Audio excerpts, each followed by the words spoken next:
Hello everyone, good morning. I am Rose Villandanyo from Baal 2 Block 1. Today I'm going to discuss the indigenous people of Bukidnon, which is the Magahat.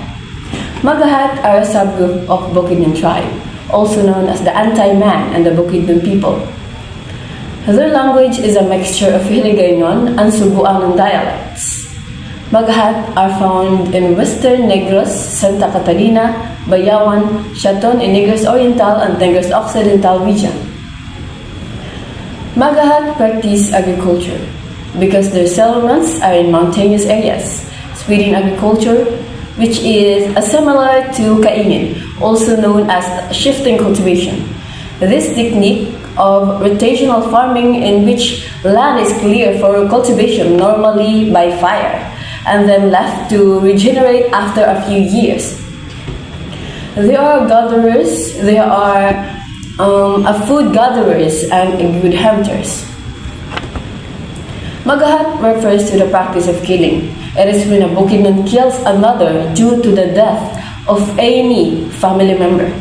It is this act that made one a Magahat, a word often derived from the Visayan Cebuano term that means to kill. There are two categories of killing, which is the Mag-ahat and Magahat. Mag-ahat refers to the killing of an innocent person, while Magahat refers to the perpetrator.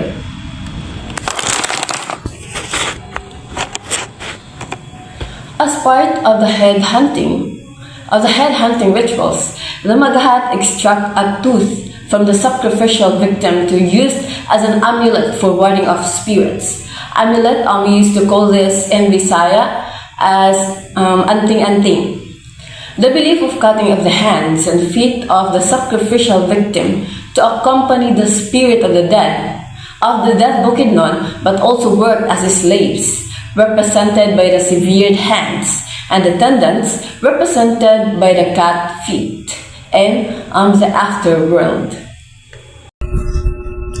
Good morning, ma'am. Good morning, classmates. So my topic for today is all about the Ata community in Boracay. So let's dive into what is Ata community in Boracay. The Ata community in Boracay are the Atay, or they are called Ati, are the original inhabitants of Boracay, part of the Negrito groups in the Philippines. They are recognized as the island's original inhabitants. The NCIP granted the Ati a Kadti for 2.1 hectares in their ancestral domain in 2001 in Manok Manok Barangay, Sitio Lugutan. So, what is NCIP?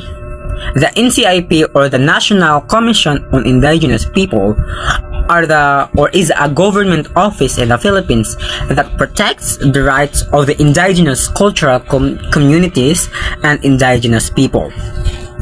They are the one, or they make sure that these groups are given recognition over their ancestral lands and that their culture and welfare are being respected. Kadti or the Certificate of Ancestral Domain title, an official title given to indigenous people recognizing their ownership of their ancestral lands. The community runs livelihood projects like soap making, handicraft, and organic farming through the Boracay Ati tribal organization. These tribal, they are making handicrafts, making soap making, and through this they collect or makakwarta sila. Some hotels and groups supported them through job training and agritourism project. The Boracay has many or they are known for their tourist spot.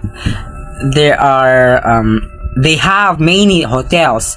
So the hotels are give the Atay community a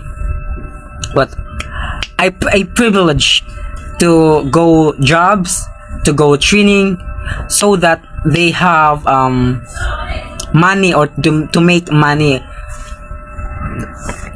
Despite being marginalized by tourism, marginalized being margin make boundaries barrier by tourism, the Ati continue to preserve their culture and assert their rights. Visitors can also, or you, if you are going to visit the Boracay, you can also support them by buying their their crafts, by excuse me, by joining cultural tours, and by respecting and preserving their culture. Good day everyone, I am Rodel Koyakot, and today I'll be discuss my topic about Suludnon tribe of Panay. So Suludnon, or Tumandok, mao ni ang mga katutubong pangkat nga nagsasalita ng Bisaya sa kanlurang Visayas. So Suludnon is indigenous people group live in the mountainous interiors of Panay Island like Iloilo, Capiz, Antique, and Aklan. So Suludnon, they speak Ligbok, or it is closely related to the Karaya language. So, kining ligbok, anang kasagaran ng ilang mga words ng istorya is na ay letter R. Example is, ano ngaran mo? So, it means sa Bisaya, unsay imong pangalan. In English, what is your name? So, another is, mayad nga aga. So, sa English is, good morning. So, sulod nun tribe is, ang ilahang kadaghanon sa tao, or ilang kadaghanon sa tao nga karon is 14,000.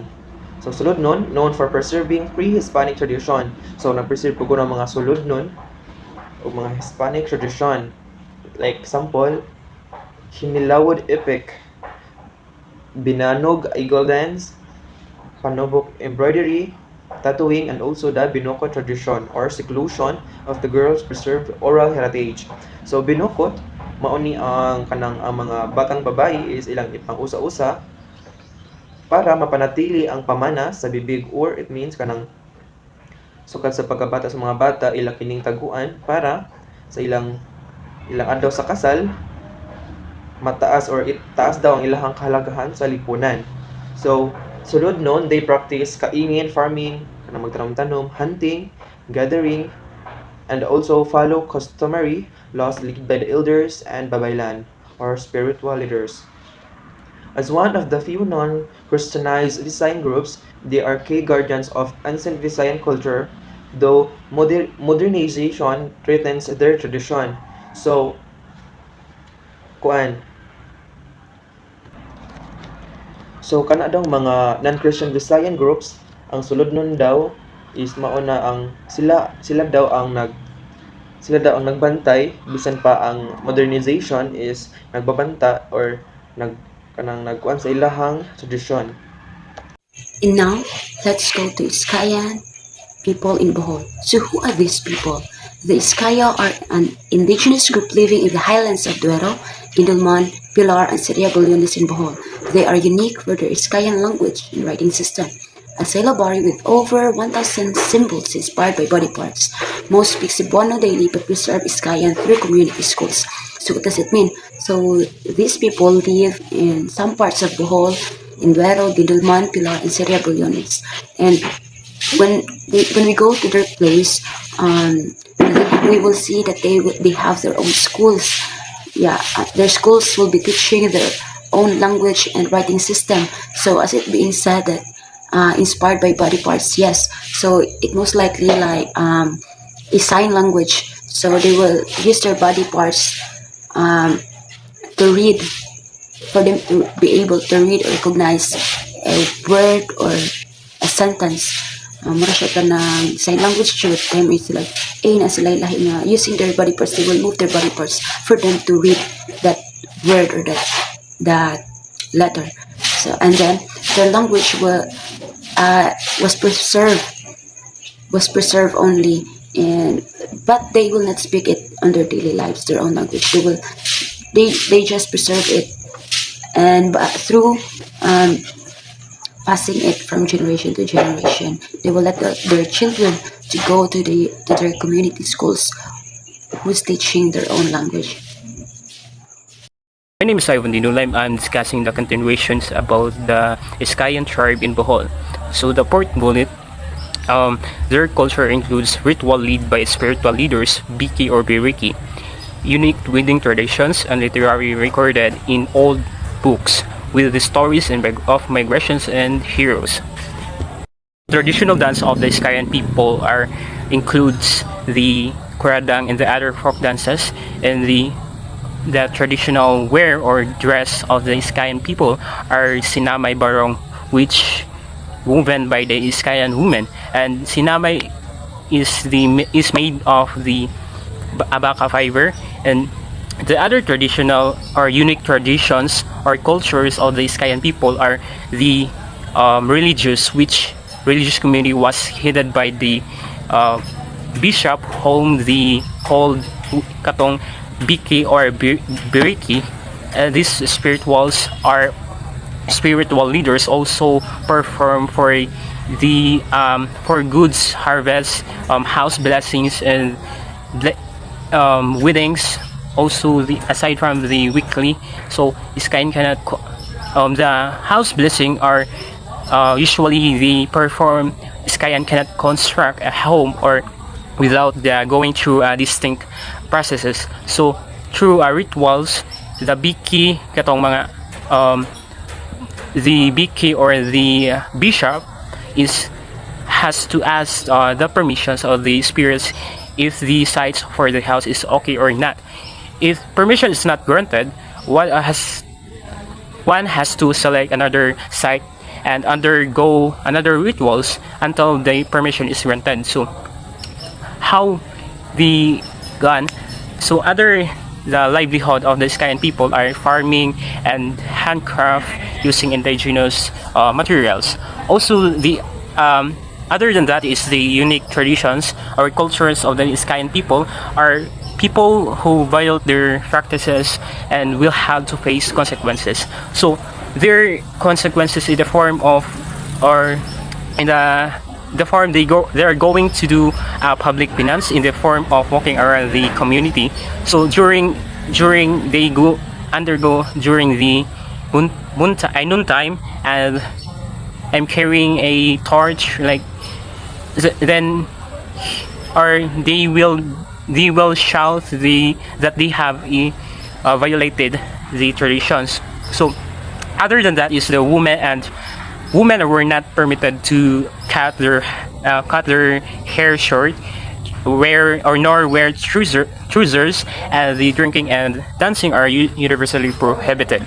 So, according to my research, during their marriage is the parents of the bride offer the couple of a glass of water and camp. So, camp, sudlay, and tubig. So, ang sudlay is murahag iyang sudlayan din ibubo ang tubig, so i-dip and in the water.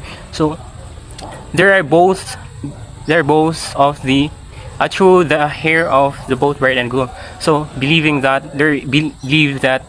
in doing this is both them is to remain calm and cool throughout their marriage. So afterwards is the bride's nasad is the showered on the couple, assuring them of the material wealth. So usually the women wear a dress pink. Katong I said that the traditional dress is some of the women are. Now let's moving on to the last bullet. So they farm for livelihood and practices handcraft. In 1996, they were granted to certificate as ancestral domain claim, and by 2025 they are set to receive their official ancestral domain title for the land security. I already said that the Iskayan livelihood usually farming and the handicraft. So the Iskayan tribe had populations of around 3,000, and the Iskayan tribe has a ancestral domain claim of 3,000 3,173 hectares covering 4 barangays. Includes Londag, Pilar, Taytay, Duero, Biabas, Gindulman, and Cantaob, Seria, Bulunas. So the tribe did not even know that they are an indigenous people until they were they recognized by the government because of their cultural heritage, distinct language and traditions. So under the Republic Act of the Indigenous Philippines Republic Act of 1997, they are now legally classified as the indigenous people. So eventually, I already read that they were awarded as certificate of ancestral domain claim in 1996. So thank you. That's all for the about the Iskayan tribe in Bohol. Thank you. Good afternoon, everyone. My name is Wendelon Sanchez, and I'll be the one to discuss to you all about the Negritos of Negros Oriental. So the Negritos are among the earliest inhabitant of Negros Island, with small groups still living in mountainous areas of Negros Oriental. So from the word Negros Oriental, so the IPS there is they called it Negritos. So sila jud ang mga IPS sa Negros. So these are the example of or the faces of the Negritos. Several small, dark-skinned and curly hair. So mga kwadyo sila, mga kanang dark skin, itumon, mga curly hair o mga mugbo, putot, in short, putot. So locally, they are sometimes related to our group with the ati or magahat depending on location. So daghan jud tag itawag nila na imo called, they are called it aita, ata, agta, and dumagat. Not magahat na mali na ang PPT, it's dumagat. So ang aita, they called it Central Luzon, and agta in southeastern in Luzon, dumagat in eastern Luzon. So the Negros, they called it ati or ata. Ati or ata are related to other groups in Panay Island, Guimaras, and parts of Negros Oriental. Next is ilahang way of life or ilahang pangkabuhayan. They live as hunter-gatherers. Manghan sila og mga wild animals para himuon nilang pagkaon. And also, nagdepende rasad sila sa ilahang forest resources like mga roots, crops, and foods. Also, many of them practices the Sweden kaingin farming, which is the slash and burn. So, before sila magtanom is need nilang patagon patong yuta nga ilahang tamnan, then ilang sunugon to mga ilahang na kuntay ng ilang gihakbasan, then ilang sunugon to, then og masunog na to, which is mahimo na siyang abo, is ang katong abo himuon to nilang silbi murag fertilizer or himuon nilang pampataba sa ilahang tanom.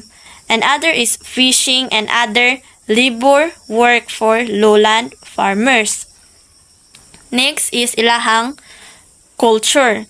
So ang ilang culture is they have oral stories, songs, and other dance that can link into nature and spirits.